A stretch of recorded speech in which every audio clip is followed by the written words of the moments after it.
बच्चों, आज हम बात करेंगे 12th क्लास केमिस्ट्री के चैप्टर नंबर 2 जिसका नाम है सॉल्यूशन। देखो बच्चों, सॉल्यूशंस का यूज हम हमारी एवरीडे लाइफ में करते हैं। सॉल्यूशन एक मिक्सचर होता है, होमोजीनियस मिक्सचर ही सॉल्यूशन होता है। टू और मोर कंपोनेंट का होमोजीनियस मिक्सचर क्या कहलाता है? सॉल्यूशन कहलाता है। ठीक है, तो सॉल्यूशन को कैसे डिफाइन करेंगे हम? Homogeneous mixture of two or more component is known as solution. ठीक है, देखो बच्चों, इससे पहले मैं आपको एक बात बताऊं कि हमारे नेचर में अगर हम हमारे आसपास देखें तो जितने भी सबस्टेंस पाए जाते हैं वो सब मिक्सचर्स फॉर्म में पाए जाते हैं। प्योर स्टेट में प्योर कोई भी सबस्टेंस हमारे चारों तरफ नहीं है, या बहुत कम है। ये हम नहीं कह सकते कि नहीं है, हम ये कह सकते हैं कि बहुत कम सबस्टेंस ऐसे हैं जो प्योर हैं। ज्यादातर कैसे हैं? मिक्सचर फॉर्म में। आप देखो, अपने चारों तरफ नजर घुमाओ तो आपको ज्यादातर मिक्सचर ही दिखाई देंगे। अब मिक्सचर दो तरह के होते हैं। एक को कहते हैं हम homogeneous mixture. Homogeneous mixture homogeneous mixture क्या होता है? ऐसा मिक्सचर होता है जिसकी प्रॉपर्टी, जिसका कॉम्पोजिशन, केमिकल कॉम्पोजिशन इक्वल होता है। पूरे मिक्सचर का केमिकल कॉम्पोजिशन एक जैसा ही होता है, प्रॉपर्टी भी एक जैसी होती है। तो इस तरह के मिक्सचर को बोलते हैं हम होमोजीनियस मिक्सचर। जैसे हम पानी के अंदर साल्ट को डिसॉल्व करते हैं, पानी के अंदर साल्ट को डिसॉल्व कर दें, अगर इसको हम ढंग से चम्मच से उसको हिला करके ढंग से डिसॉल्व कर देते हैं तो जो मिक्सचर बनेगा वो होमोजीनियस मिक्सचर होगा।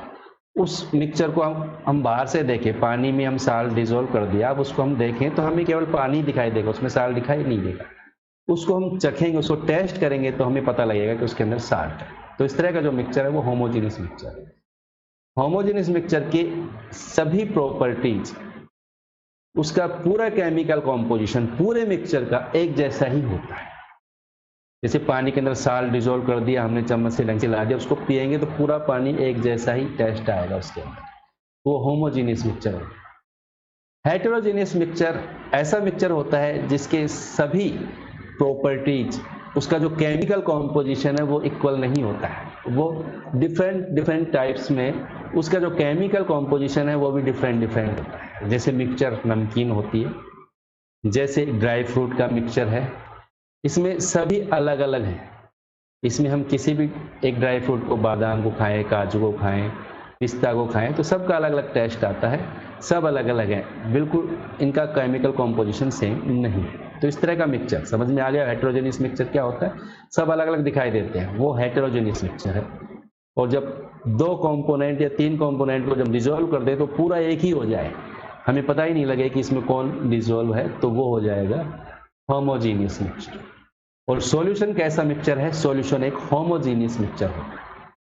ठीक है, सॉल्यूशन को डिफाइन किया जाता है homogeneous mixture of two or more component is known as solution. ठीक है, अब सॉल्यूशन में टू कंपोनेंट्स भी हो सकते हैं, टू से ज्यादा कंपोनेंट भी हो सकते हैं। हम यह बात करेंगे ऐसे सॉल्यूशन की जिसमें टू कंपोनेंट्स पाए जाते हैं, जिसमें दो कंपोनेंट होते हैं। और जिस सॉल्यूशन में दो कंपोनेंट होते हैं उसको बोलते हैं बाइनरी सॉल्यूशन। बाइनरी सॉल्यूशन के जो दो कंपोनेंट हैं उनमें से एक होता है सोल्यूट और एक होता है सोलवेंट। सोल्यूट और सोलवेंट दोनों को अगर हम अलग अलग देखें तो सोल्यूट उसको कहेंगे जिसका अमाउंट कम है, सोलवेंट उसको कहेंगे जिसका अमाउंट ज्यादा है। ध्यान रखेंगे, दो कंपोनेंट का अगर सॉल्यूशन है तो जो कम अमाउंट में है वो सोल्यूट है, और जो लार्ज अमाउंट में है वो क्या है? सोलवेंट है। जैसे हमने सोल्यूट साल्ट लिया है, साल्ट को डिसॉल्व किया हमने वाटर, जब साल्ट को वाटर में डिसॉल्व करते हैं तो ये सॉल्यूशन बन गया हमारे पास। इस सॉल्यूशन में जो कम अमाउंट में है, लिटिल अमाउंट में है, कौन? साल्ट, ये क्या है यहाँ पर? सोल्यूट। और जो लार्ज अमाउंट में है वाटर, वो क्या है यहाँ पर? सोलवेंट। देखो बच्चों, सॉल्यूशन का फिजिकल स्टेट कैसा होगा? ये डिपेंड करेगा सॉल्वेंट के फिजिकल स्टेट। सॉल्वेंट लिक्विड है तो सॉल्यूशन भी लिक्विड ही होगा। और इस चैप्टर में हम ऐसे सॉल्यूशन के बारे में ही डिस्कस करेंगे जिनका फिजिकल स्टेट लिक्विड है। लिक्विड सॉल्यूशंस बोलते हैं उनको। जो लार्ज अमाउंट में है सॉल्वेंट, उसका फिजिकल स्टेट जैसा होगा सॉल्यूशन का फिजिकल स्टेट भी वैसा ही होगा। अगर सॉल्वेंट लिक्विड है, जैसे पानी में हमने साल्ट को डिसॉल्व किया, तो जो सॉल्यूशन बना वो कैसा है? वो लिक्विड ही है। अगर गैस है और गैस के अंदर हम किसी सॉल्यूट को डिसॉल्व करते हैं तो सॉल्यूशन भी कैसा होगा? गैसीय ही होगा। गैसियस सॉल्यूशन बोलेंगे इस सॉल्यूशन को। और जब सॉल्वेंट सॉलिड है, सॉल्यूट कुछ भी हो सकता है, सॉल्वेंट अगर सॉलिड है तो सॉल्यूशन भी कैसा होगा? सॉलिड ही होगा। इट मीन्स सॉल्यूशन का जो फिजिकल स्टेट है वही होता है जो सॉल्वेंट का फिजिकल स्टेट होता है। अब फिजिकल स्टेट की बेस पर सॉल्यूशन 3 तरह के हो जाते हैं। फिजिकल स्टेट के बेस पर सॉल्यूशन कितने तरह के होते हैं? 3 तरह के होते हैं। एक होता है गैसियस सॉल्यूशन, एक होता है लिक्विड सॉल्यूशन और एक होता है सॉलिड सॉल्यूशन। गैसियस सॉल्यूशन का मतलब इसमें सॉल्वेंट क्या होगा? गैस होगी। लिक्विड सॉल्यूशन का मतलब इसमें सॉल्वेंट कौन होगा? लिक्विड होगा। और सॉलिड सॉल्यूशन का मतलब इसमें सॉल्वेंट का फिजिकल स्टेट कैसा होगा? सॉलिड होगा। जैसे ये ब्रास है, ब्रास कैसा है? सॉलिड सॉल्यूशन का एग्जाम्पल। अब जिस तरह सॉल्वेंट गैस, लिक्विड या सॉलिड हो सकता है, उसी तरह सॉल्यूट भी तो गैस, लिक्विड और सॉलिड हो सकता है।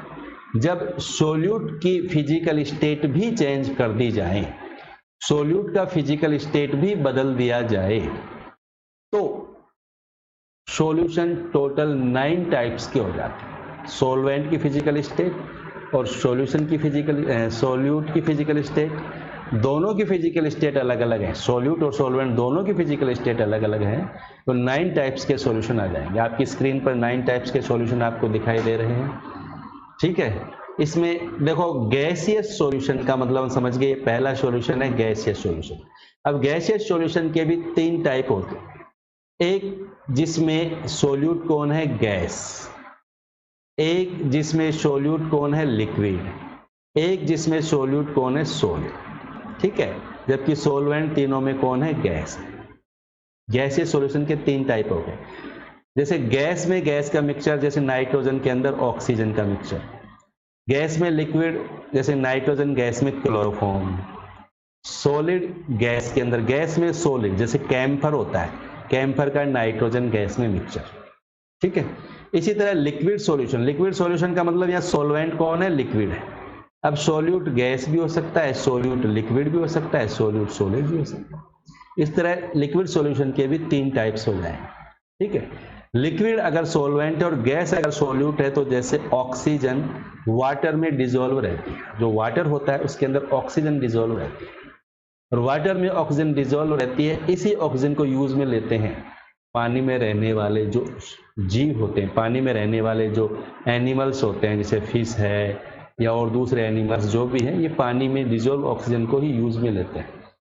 इसी तरह लिक्विड में लिक्विड, जैसे एल्कोहल है, एथेनॉल को वाटर में डिसॉल्व कर दे तो लिक्विड ही सॉल्यूट हो जाएगा और लिक्विड ही सॉल्वेंट हो जाएगा।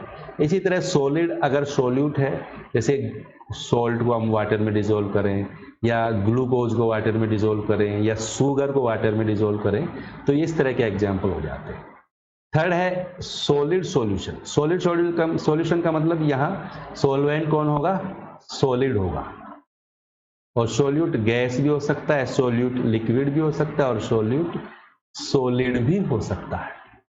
सॉलिड अगर सॉल्वेंट है और गैस अगर सॉल्यूट है, तो इसका एग्जांपल हाइड्रोजन इन पैलेडियम।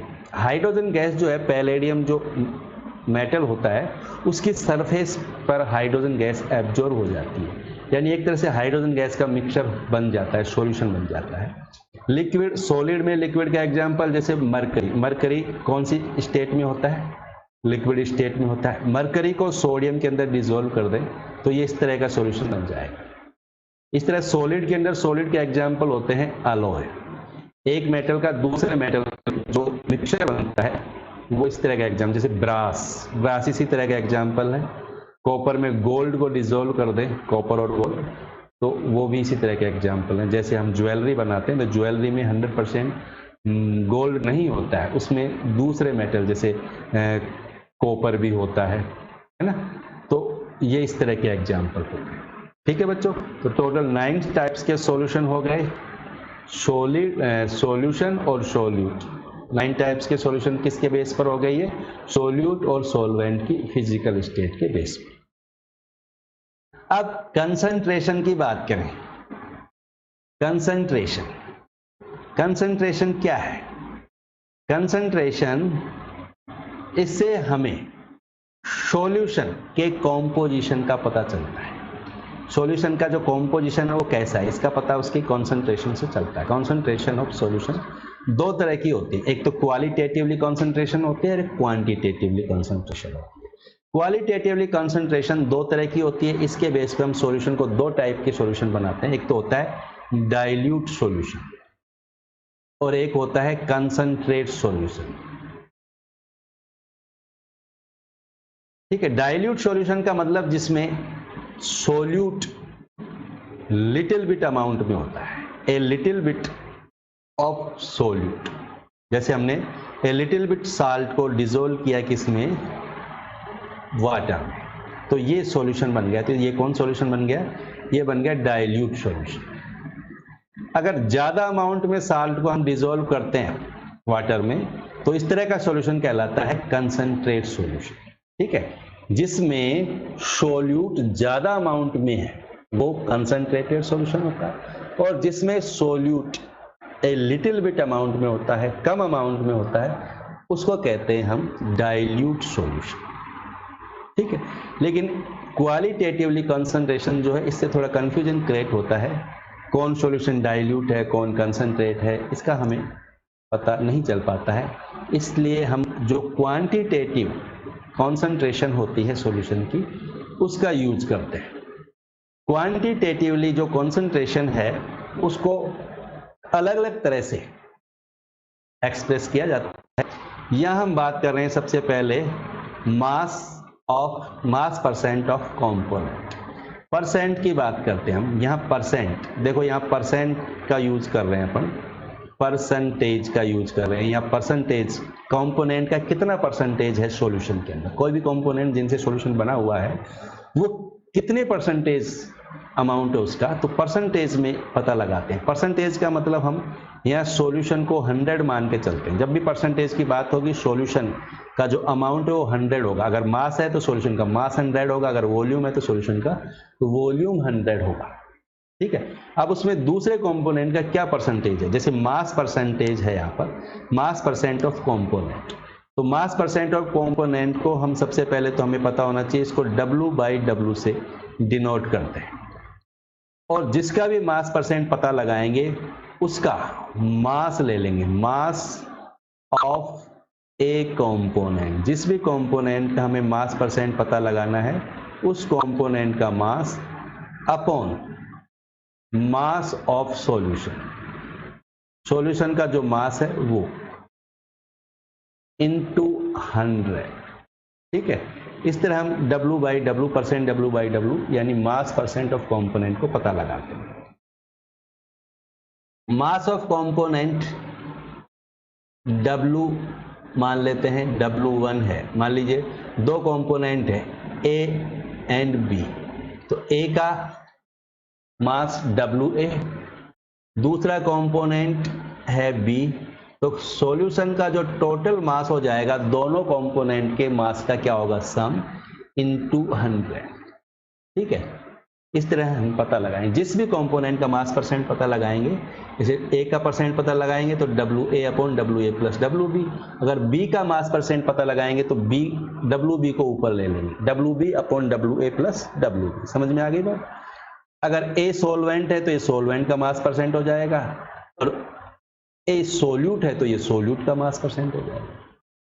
इसी तरह सेकंड है volume percent of A component. Volume percent, इसको हम V/V से डिनोट करते हैं। परसेंट V/V से डिनोट किया जाता है। यहां जिसका भी हम volume percent of component, volume percent पता लगाएंगे, उस कंपोनेंट का वॉल्यूम ले लेंगे, volume of A component upon volume of solution into 100। ठीक है,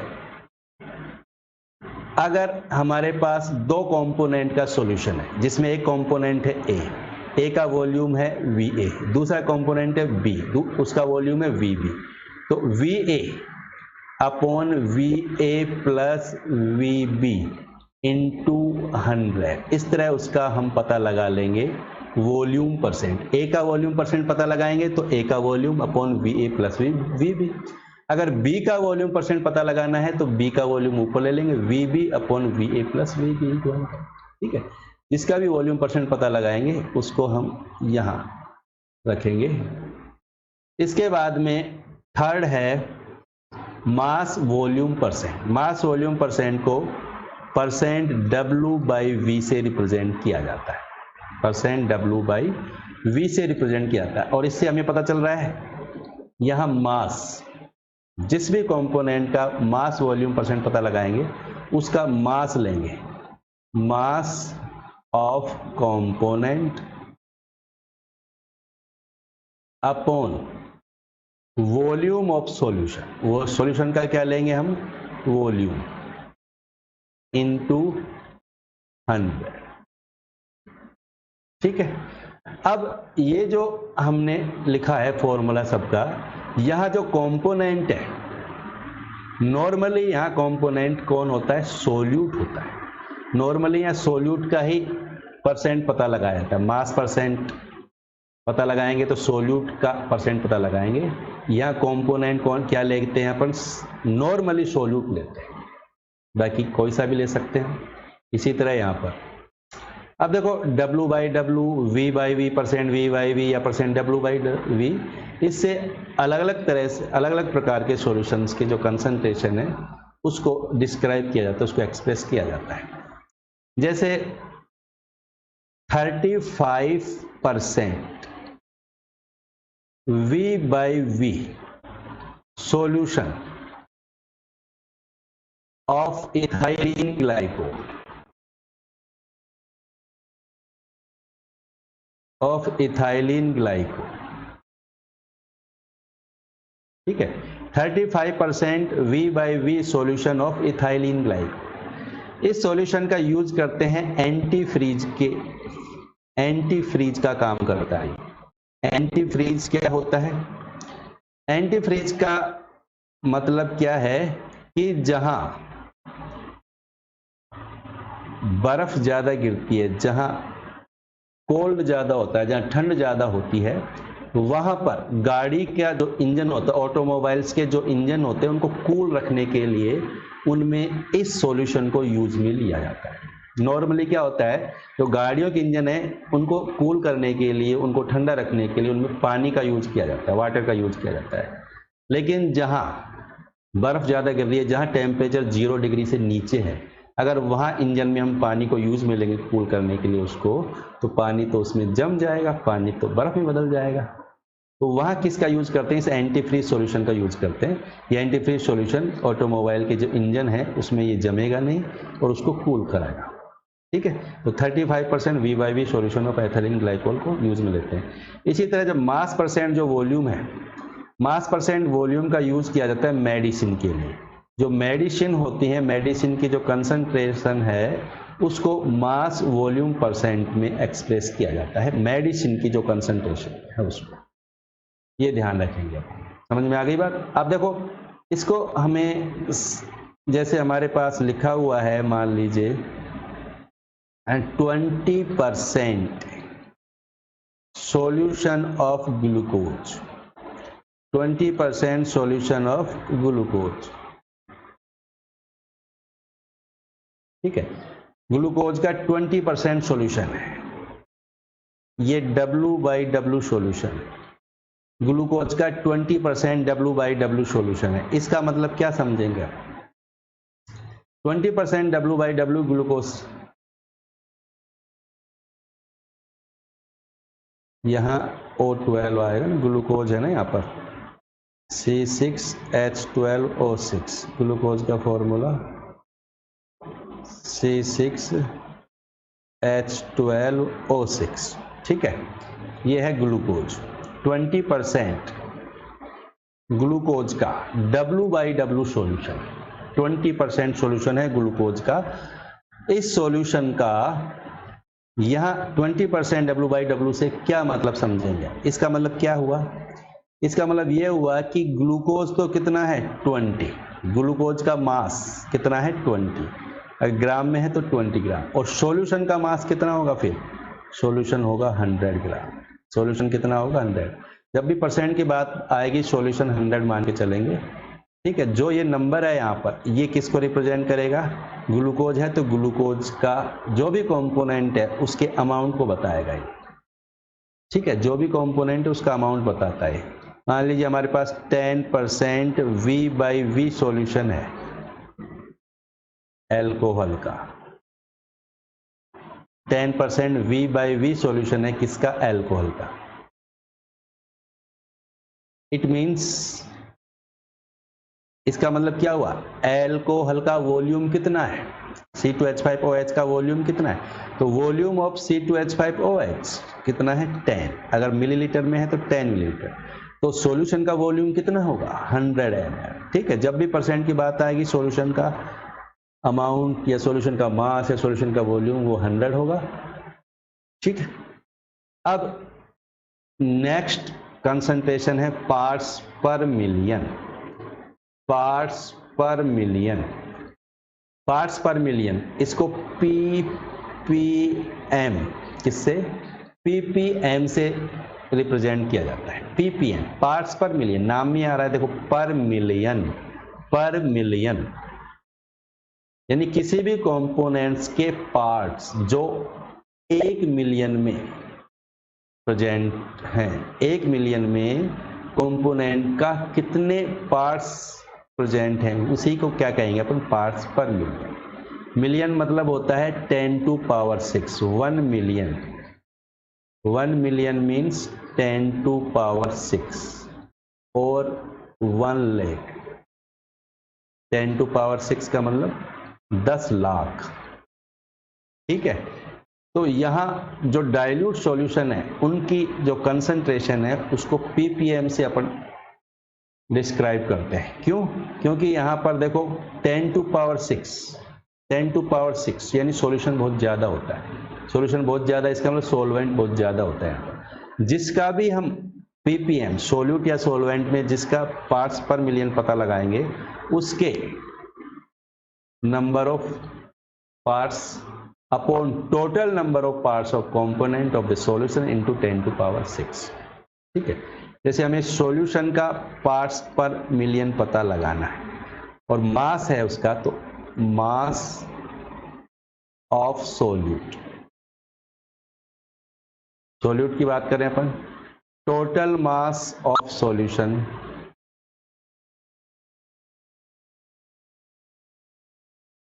इंटू 10⁶। ppm ये मास में है, ये वॉल्यूम में भी हो सकता है। ppm जरूर नहीं मास में, ppm वॉल्यूम भी हो सकता है। अगर हमें वॉल्यूम पता है तो volume of solute upon total volume of solution. Mass है तो mass of solute upon total volume of solution, ठीक है, इंटू 10⁶। परसेंटेज में हमने 100 से मल्टीप्लाई किया था, यहाँ 10⁶ से मल्टीप्लाई, यही डिफरेंस है दोनों में, परसेंटेज में और पार्ट्स पर मिलियन में क्या डिफरेंस है, मेन डिफरेंस है ये, समझ में आ गया होगा। ppm में 10⁶ से मल्टीप्लाई करते हैं, जबकि परसेंटेज में 100 से मल्टीप्लाई करते हैं, बाकी दोनों सेम होते हैं, ठीक है। अब ये जो न्यूमेरिकल है ये ppm पर ही बेस है। देखो ये न्यूमेरिकल सिंपल न्यूमेरिकल है, ध्यान से देखें अपन इस न्यूमेरिकल को। तो क्या लिखा हुआ है देखो यहाँ पर, a sample of drinking water was found to be severely contaminated with chloroform supposed to be a carcinogen, the level of contamination was 15 ppm by mass. समझ में आ गए, 15 ppm बाय मास दिया हुआ है यहाँ पर, यानी 15 ppm बाय मास सोल्यूट का क्या है यहाँ पर मास है। Express this percent by mass, इसको परसेंट बाय मास में हमें एक्सप्रेस करना है। अब 15 ppm क्लोरोफॉर्म की कंसंट्रेशन क्या है, 15 ppm बाय मास है ये, ठीक है। इट मीन्स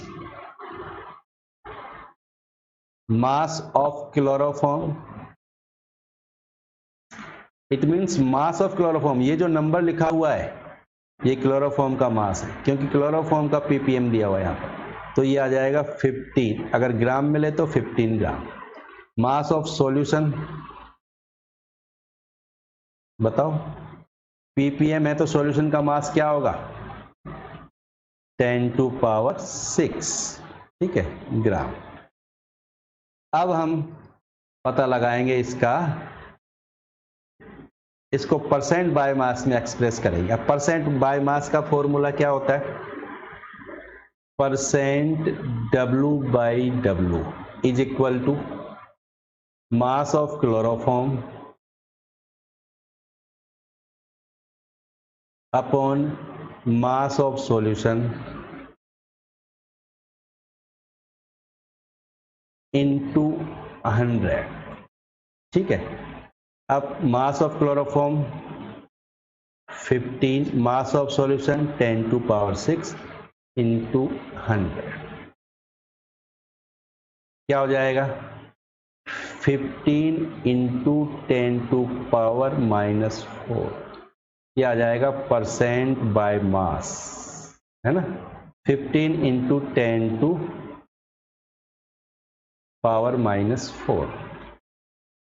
ये ध्यान रखें।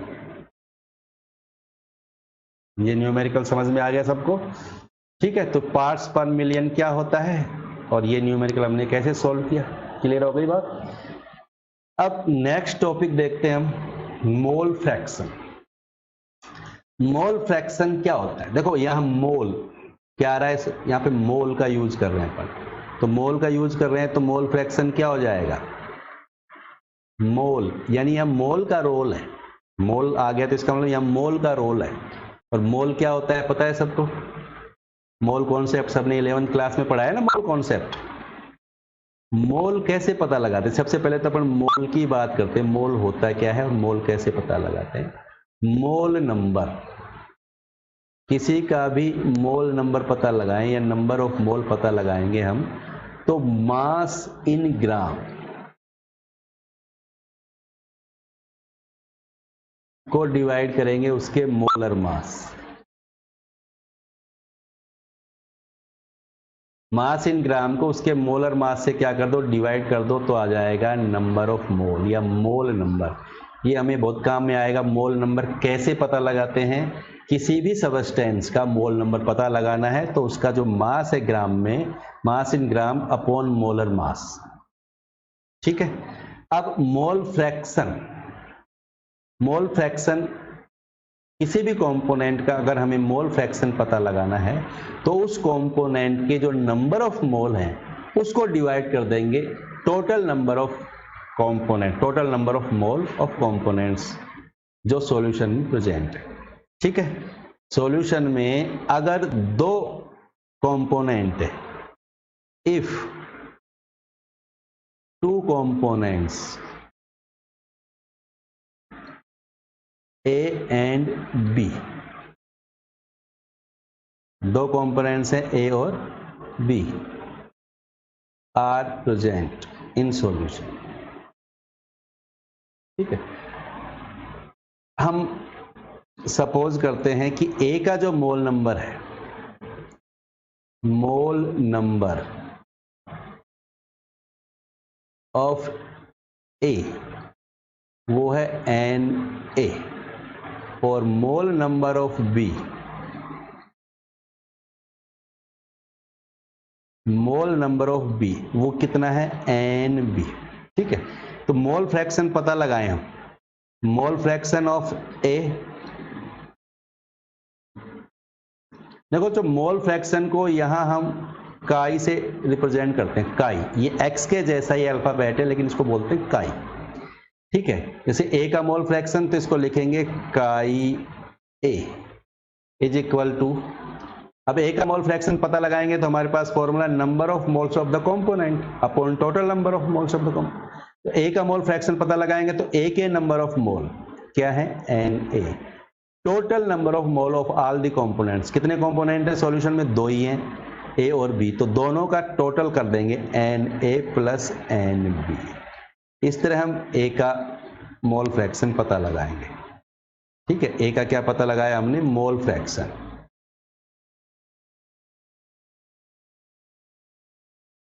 अब बी का मोल फ्रैक्शन पता लगाएं, तो बी का मोल फ्रैक्शन कैसे लिखेंगे, काई बी इज इक्वल टू, अब बी का मोल फ्रैक्शन पता लगाएंगे तो बी के number of moles upon total number of moles. ठीक है, जिस भी कंपोनेंट का हमें मोल फ्रैक्शन पता लगाना है उस कंपोनेंट के नंबर ऑफ मोल्स में टोटल नंबर ऑफ मोल्स से उसको क्या कर देंगे, हम डिवाइड कर देंगे।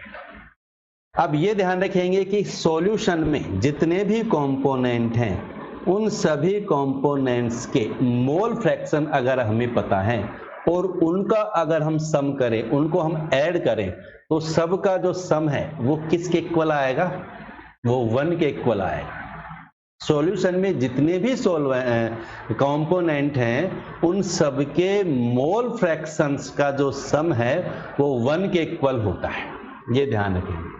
जैसे हमने सॉल्यूशन लिया, इसमें दो कंपोनेंट है ए एंड बी, तो ए का मोल फ्रैक्शन प्लस बी का मोल फ्रैक्शन, तो इनका सम 1 के इक्वल होगा। अगर एक से मान लीजिए कोई है सॉल्यूशन, उसमें 2 से ज़्यादा कंपोनेंट हैं, तो उन सब का सम भी किसके इक्वल होगा, 1। कितने भी कंपोनेंट हो सबके मोल फ्रैक्शंस का सम 1 के इक्वल होता है। ये बात सबको नोट कर लेनी है, ये ध्यान रखनी है कि सॉल्यूशन में जितने भी कंपोनेंट होते हैं उन सब के मोल फ्रैक्शंस का सम 1 के इक्वल होता है। ठीक है, तो ये होता है मोल फ्रैक्शन। अब मोल फ्रैक्शन का एक न्यूमेरिकल देखते हैं, उससे आपको ये सारी चीज़ें बिल्कुल क्लियर हो जाएंगी। ध्यान से देखना है बच्चों, इधर उधर की बातें करेंगे या इधर उधर ध्यान लगाएंगे या पूरा नहीं देखेंगे वीडियो को तो समझ में नहीं आएगा, इसलिए पूरा कंसंट्रेट होकर के इसको देखते रहना है, लास्ट तक देखना है। देखो ये न्यूमेरिकल है यहाँ पर, calculate the mole fraction of ethylene glycol in A solution containing 20% of C2H6O2 by mass. C2H6O2 ethylene glycol का मॉलिक्यूलर फॉर्मूला है यहाँ पर। अब एथाइलिन ग्लाइकोल का 20% दिया हुआ है by mass, 20% by mass, it means mass of ethylene glycol क्या हो जाएगा, मास ऑफ C2H6O2 क्या हो जाएगा, 20। अगर ग्राम में है तो 20 ग्राम। ठीक है, मास ऑफ सॉल्यूशन क्या होगा, अभी तो समझ में आ ही गया होगा, परसेंटेज है तो मास ऑफ सॉल्यूशन कितना होगा, 100, बाय मास है तो इसको ग्राम में मान लिया हमने। अब यहाँ सोलवेंट जो है, देखो ये तो हो गया सोल्यूट एथाइलिन ग्लाइकोल, इसको डिसॉल्व करके बनाया है सॉल्यूशन। अब सॉल्यूशन किसमें बनाया है, कुछ नहीं लिखा हुआ है यहाँ पर, इसका मतलब वाटर। जब कुछ भी नहीं, सॉल्वेंट का नाम नहीं लिखा है यहाँ पर, तो हम सॉल्वेंट वाटर मान के चलेंगे। तो mass of solvent, mass of solvent, और सॉल्वेंट क्या है यहाँ पर, वाटर। तो वाटर का मास क्या हो जाएगा बताइए, सोल्यूट 20 है, सॉल्यूशन 100 है, तो सॉल्वेंट क्या हो जाएगा, 100 माइनस 20 इक्वल टू 80। ठीक है, क्योंकि सॉल्यूशन किससे मिलकर के बना होता है, सोल्यूट प्लस सॉल्वेंट से। तो सॉल्यूशन का पता है हमें, सोल्यूट का पता है, तो सॉल्वेंट पता लगाने के लिए सॉल्यूशन में से सोल्यूट का मास हमने क्या कर दिया, माइनस कर दिया, सब्ट्रैक्ट कर दिया। अब हमें पता लगाना है मोल फ्रैक्शन। अब मोल फ्रैक्शन पता लगाने के लिए तो हमें क्या पता होनी चाहिए, मोल पता होनी चाहिए ना हमें। तो मोल कैसे पता लगाएंगे, मोल नंबर पता लगाने का फॉर्मूला मैंने बताया आपको। अब मोल नंबर पता लगाने के लिए हमें क्या चाहिए, मोलर मास भी चाहिए। तो मोलर मास देखें हम, molar mass of ethylene glycol, molar mass of C2H6O2। अब मोलर मास पता लगाना सभी को आता है, कार्बन 2 है, एक कार्बन का 12 होता है, प्लस हाइड्रोजन 6 है, एक का 1 होता है, प्लस ऑक्सीजन 2 है, एक का 16 होता है। टोटल लगाओ कितना हुआ, 24 प्लस 6 30, कितना हो गया 62. Molar mass of ethylene glycol 62 and molar mass of H2O 18. अब मोलर मास भी पता है हमें, इनका मास भी पता है, तो नंबर ऑफ मोल पता लगाएंगे. Number of mole of C2H6O2. अब एथिलीन ग्लाइकोल का मोल नंबर पता लगाने के लिए क्या करेंगे, उसका मास 20 को उसके मोलर मास से डिवाइड कर देंगे. ठीक है, डिवाइड कर दो इसको 10/31. 31 0.100 को 31 से डिवाइड करो 322. ठीक है, फिर number of mole of H2O का नंबर ऑफ मोल पता लगाएं. 80 है ना इसकी ग्राम में, अपॉन इसका मोलर मास कितना है 18 से डिवाइड करो 18 को 4.44. ये आ गया वाटर का मोल नंबर. अब हमें मोल फ्रैक्शन पता लगाना है एथिलीन ग्लाइकोल का. Mole fraction of ethylene glycol, mole fraction of ethylene glycol is equal to. Mole fraction पता लगाने के लिए क्या करेंगे, एथिलीन ग्लाइकोल का मोल फ्रैक्शन पता लगाना है तो क्या करना है, हमने अभी पढ़ा था जिसका भी मोल फ्रैक्शन पता लगाते हैं उसके नंबर ऑफ मोल में टोटल नंबर ऑफ मोल से डिवाइड कर देते हैं. तो एथिलीन ग्लाइकोल का मोल नंबर कितना है 0.322 अपॉन टोटल नंबर पता लगाएंगे दोनों को 0.322 प्लस 4.44. ठीक है, दोनों का सम कर दो, क्या आ जाएगा 0.322 अपॉन, इनको दोनों को सम करेंगे क्या आएगा 4.762. डिवाइड कर दो 4.762 0.322 को से डिवाइड करेंगे तो हमारे पास आ जाएगा 0.068. ये मोल फ्रैक्शन आ जाएगा 0.068. डिवाइड करके देखेंगे तो 0.068 आ जाएगा. ठीक है, ये 0.068 क्या है, एथिलीन ग्लाइकोल का मोल फ्रैक्शन. अगर हमें वाटर का मोल फ्रैक्शन पता लगाना है, मोल फ्रैक्शन ऑफ वाटर, तो क्या करोगे, इसमें दो कंपोनेंट है और दोनों कंपोनेंट का जो सम है वो कितना होगा 1 के इक्वल होगा. दो कंपोनेंट हैं तो दोनों का जो सम है वो कितना होगा 1 के. ठीक है, तो अगर हमें वाटर का पता लगाना है तो क्या करेंगे 1 में से 0.068 को क्या कर देंगे माइनस कर देंगे, तो जो भी आएगा वो वाटर का मोल फ्रैक्शन आ जाएगा. ठीक है, वो करके देख लेंगे. तो समझ में आ गया सबको किस तरह मोल फ्रैक्शन पता लगाएंगे. इंपॉर्टेंट न्यूमेरिकल है, इस तरह मोल फ्रैक्शन पता लगा. किसी का भी मोल फ्रैक्शन पता लगाना है पहले उसका मोल नंबर पता लगाओ, और मोल नंबर पता है तो फिर हमारे पास फॉर्मूला है, उसका यूज करके हम उसका मोल फ्रैक्शन पता लगा सकते हैं. नेक्स्ट है मोलरिटी. मोलरिटी, इसके नाम में भी मोल आ रहा है, देखो मोलरिटी, मोल से ही तो बन रहा है मोलरिटी. मोलरिटी को हम कैपिटल एम से, किससे, कैपिटल एम से रिप्रेजेंट करते हैं. मोलरिटी यहाँ मोल है, number of mole of solute in 1 litre solution. Number of mole of solute in 1 litre solution is known as molarity. जैसे हमारे पास ये है 1 लीटर सॉल्यूशन, ये कंटेनर है, इस कंटेनर में हमने ले लिया 1 लीटर सॉल्यूशन. इसमें कितना सॉल्यूशन है 1 लीटर सॉल्यूशन, और इस 1 लीटर सॉल्यूशन में जो सोल्यूट का मोल है वही क्या हो जाएगी इसकी मोलरिटी.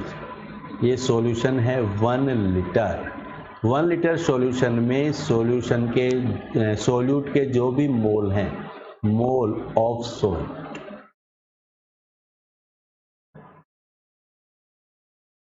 ठीक है, number of mole of solute. तो जो भी सोल्यूट का मोल है वही क्या है उसकी मोलरिटी. एक अभी हमने बताया मोलरिटी 1 लीटर सॉल्यूशन में सोल्यूट के जितने मोल प्रेजेंट हैं वही क्या है उसकी मोलरिटी होती है. ठीक है। मोलरिटी को कैपिटल एम से रिप्रेजेंट करते ध्यान रखेंगे। मोलरिटी का फॉर्मूला है moles of solute upon volume of solution in litre. ठीक है, ये सॉल्यूशन का मोल किस में है, वॉल्यूम किस में है, लीटर में है। अब अगर हमें इसका यानी सोल्यूट का मास इन ग्राम पता है, सॉल्यूशन का मास पता है ग्राम में, तो सॉल्यूशन का मास अगर ग्राम में पता है तो फॉर्मूला क्या यूज में लेंगे, मोल ऑफ सोल्यूट पता लगाने का फॉर्मूला क्या है, मास इन ग्राम अपॉन मोलर मास। ठीक, ये हो गया मोल ऑफ सोल्यूट, और सॉल्यूशन का वॉल्यूम V किस में है, लीटर में। तो इस फॉर्मूला को काम में लेते हैं हम, इस फॉर्मूला को यूज में लेकर के हम मोलरिटी को पता लगा सकते हैं। तो molarity capital M is equal to mass of solute upon molar mass of solute into volume of solution. ठीक है, इसकी जो यूनिट है वो होती है क्या, मोल पर लीटर। क्या होती है, मोल पर लीटर। मोलरिटी की जो यूनिट है वो होगी मोल पर लीटर। अब देखो, अब हमने अभी कहा जैसे हमारे पास कोई सॉल्यूशन है, न्यूमेरिकल में दिया है 2m मोलरिटी है, मोलरिटी कितनी है, 2m। अब मोलरिटी 2m है, इससे हम क्या समझेंगे, इसका मतलब क्या समझेंगे, मोलरिटी 2m है तो इससे हम क्या समझें कि इसमें जो सोल्यूट है उसके कितने मोल हैं, 2, सोल्यूट के 2 मोल है, और सॉल्यूशन कितना है इसमें, 1 लीटर। 1 लीटर सॉल्यूशन है, उसमें 2 मोल। ठीक है, जितनी भी मोलरिटी है इसका मतलब वो नंबर ऑफ मोल्स को रिप्रेजेंट कर रही है किसके, सोल्यूट। जो मोलरिटी है ना वो सोल्यूट के नंबर ऑफ मोल को रिप्रेजेंट करती है जो 1 लीटर सॉल्यूशन में। ठीक है, जैसे 0.4 m है मोलरिटी किसी सॉल्यूशन की, इट मींस उसके कितने मोल प्रेजेंट हैं 1 लीटर में, इसका मतलब सोल्यूट के मोल क्या हो जाएंगे, सोल्यूट के हो जाएंगे 0.4 मोल, 1 लीटर सॉल्यूशन। अगर हमें मोल पता है तो मास इन ग्राम तो पता लगा ही लेंगे हम, उसके कितने ग्राम प्रेजेंट है 1 लीटर में ऐसा पूछे तो कैसे बताएंगे, हमें मोलरिटी पता है, उसका मास इन ग्राम पता लगाएंगे, तो जो मोलरिटी है यानी जो नंबर ऑफ मोल है, नंबर ऑफ मोल को मोलर मास से क्या कर दो, मल्टीप्लाई कर दो। नंबर ऑफ मोल को मोलर मास से मल्टीप्लाई कर देंगे तो मास इन ग्राम पता चल जाएगा हमें सोल्यूट। ठीक है, सोल्यूट का मास इन ग्राम पता लगाना है तो मोलरिटी को मोलर मास से क्या कर दो, मल्टीप्लाई कर दो। ठीक है, मोलरिटी मतलब number of mole of solute, तो mole of solute into molecular mass, पता लग जाएगा मास इन ग्राम। अब इस पर एक न्यूमेरिकल और देखते हैं, क्या है न्यूमेरिकल, कैलकुलेट द, ये माइनॉरिटी लिख दिया यहाँ पे, गलत लिख दिया, क्या आएगा, molarity. Calculate the molarity of solution containing 5 gram NaOH in 450 ml solution। ठीक है, 5 ग्राम NaOH जो सोल्यूट है इससे बनाया है कितना सॉल्यूशन, 450 ml सॉल्यूशन, तो इसकी मोलरिटी पता लगानी है। NaOH का मास क्या है, मास ऑफ NaOH, NaOH यहाँ सोल्यूट है, इसका मास है 5 ग्राम। अब इसका मोलर मास भी यूज में आना है हमें, तो मोलर मास कितना हो जाएगा ऑफ NaOH, 40, पता लगा लेंगे 40 आएगा इसका molar mass. Volume of solution कितना है, 450 क्या ml, इसको लीटर में कन्वर्ट करो तो 450 अपॉन 100 लीटर। अब मोलरिटी पता लगाएंगे, मोलरिटी पता लगाने का फॉर्मूला क्या है, मास जब पता है तो molarity is equal to mass of solute upon molar mass of solute into volume of solution. तो मास ऑफ सॉल्यूट कितना है 5 gram, molar mass 40, volume 450 upon 1000, तो 1000 कहाँ जाएगा ऊपर। अब इससे हम कर दो इसको, 5 9 जा 45, 10 upon 36,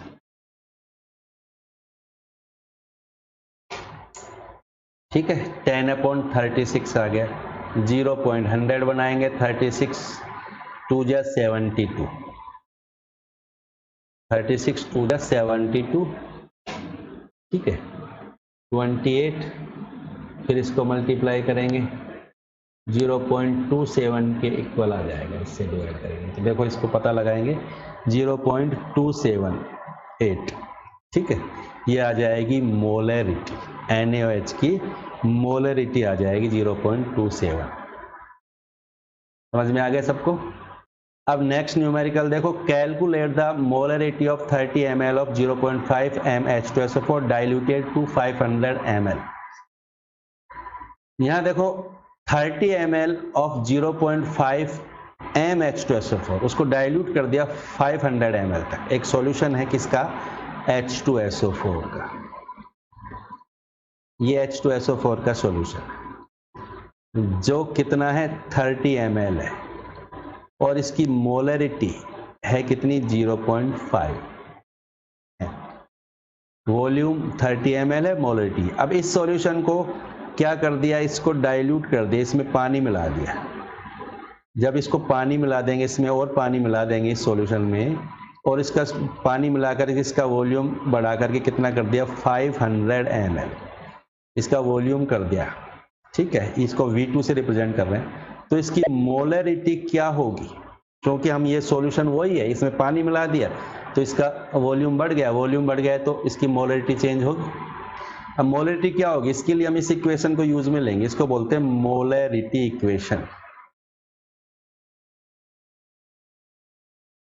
molarity equation M1V1 is equal to M2V2, ये मोलरिटी इक्वेशन कहलाती है।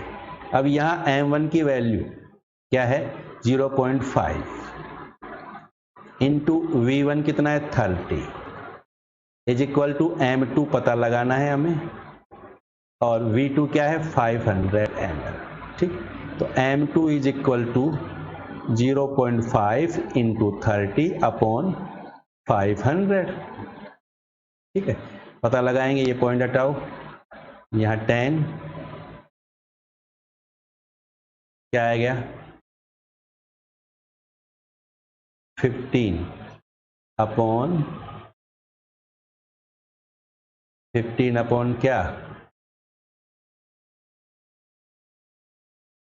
500, तो 5 3 जा 15 क्या आएगा 0.03 m, 0.03 m, 0.03 है, ये आ गई इसकी मोलरिटी, ठीक है। जब H2SO4 के सॉल्यूशन को डाइल्यूट कर दिया 500 ml तक तो इसकी मोलरिटी चेंज होकर के हो गई 0.03 m।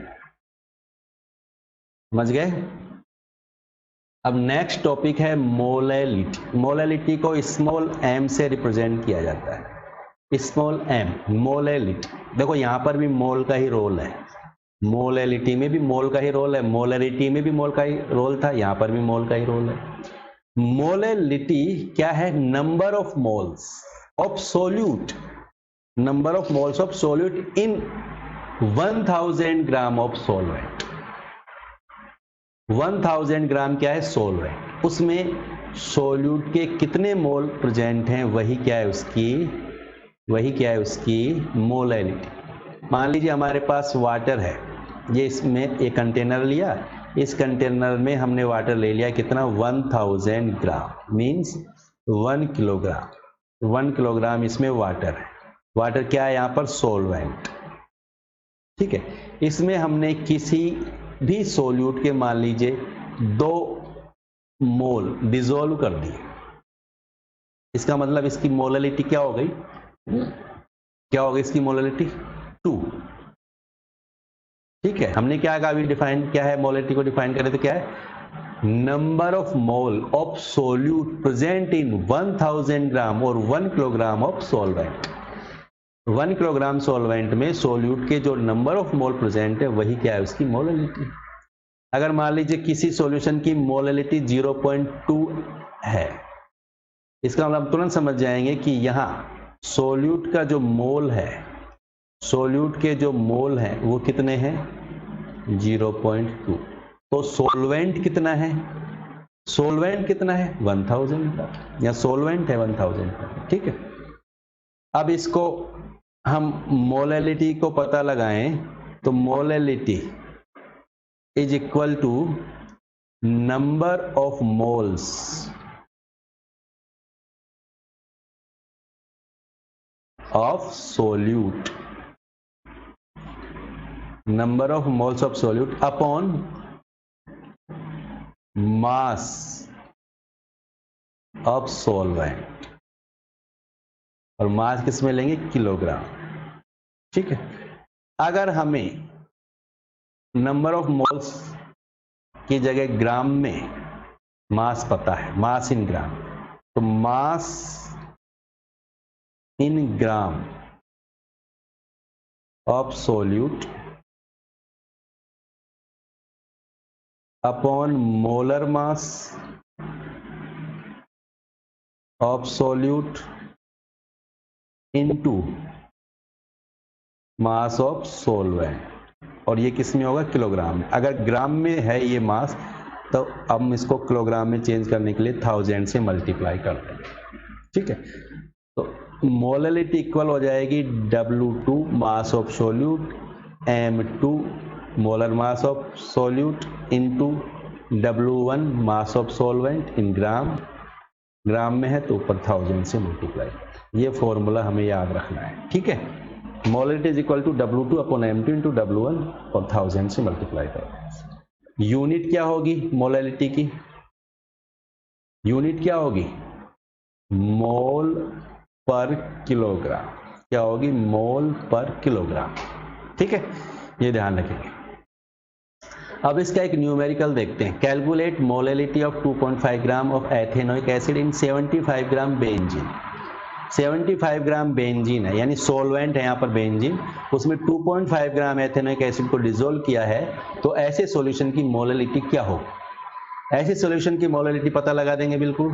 देखो यहाँ solute, mass of solute, solute का मास W2 कितना है 2.5 gram, mass of solvent W1 75 gram, molar mass of solute M2, molar mass of solute, solute कौन है, एथेनोइक एसिड।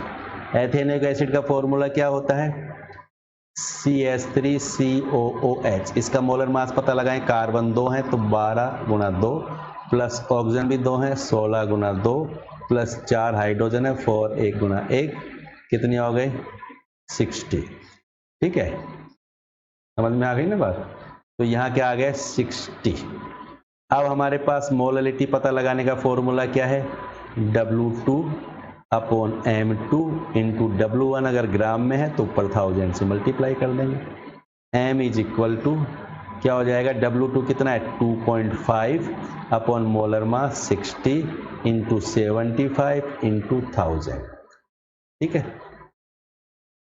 अब इसको हम सॉल्व करें, यहाँ से पॉइंट हटा दो तो यहाँ 10 आ जाएगा, 25 3 जा 75, 1020 1020, क्या बचा ऊपर 10, नीचे 316, 363 जा 18, 18 से 10 को डिवाइड करो, 0.185 जा 90, फिर 185 जा 90, फिर 185 जा 90, तो 0.555, इसको राउंड फिगर में 6 कर देंगे, 0.556 m स्मॉल m और मोल पर किलोग्राम, ये मोलैलिटी आ जाएगी, ठीक है।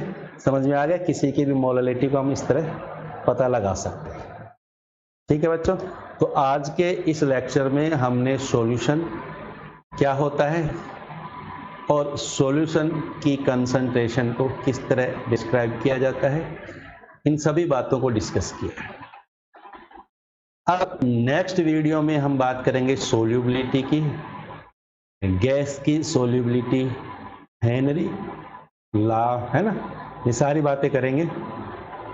ठीक है, अगर आपने वीडियो को पूरा देखा है, ध्यान से देखा है, तो आपको सब कुछ समझ में आया होगा और अच्छा समझ में आया होगा, ऐसा मेरा विश्वास है। वीडियो को पूरा देखने के लिए आपका धन्यवाद।